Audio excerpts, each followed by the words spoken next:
વિનમ્ર વડાપ્રધાન વ્યક્તિ ઇકોનોમિસ્ટ હું મારી શ્રદ્ધાંજલિ અર્પું છું અને 2004માં જ્યારે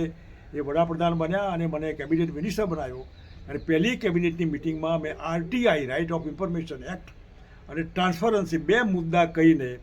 આપ સરકારમાં આ રીતે આવો કાયદો બનાવો તો સારું. હું આજે એમનો ફરી આભાર માનું છું કે 2005માં એમણે આરટીઆઈનો એક્ટ બનાવ્યો, ટ્રાન્સપરન્સી પારદર્શકતા લોકોને આપી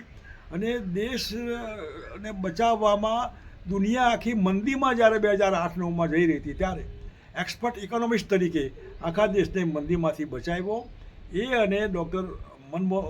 મોન્ટેગસિંહ આહલુવાલિયા બંને સરદારજી, આ બંને સરદારજીએ લગભગ 1991માં ગ્લોબલાઇઝેશન વૈશ્વિકરણ અને ઉદારીકરણની નીતિના આધારે દેશના અર્થતંત્રને એવો વેગ આપ્યો જેથી કરીને આજે જે દુનિયાભરમાં કદાચ દેશનો ડંકો ક્યાંય વાગતો હોય અર્થતંત્રમાં તો આ ક્રેડિટ આ બંનેને જાય છે.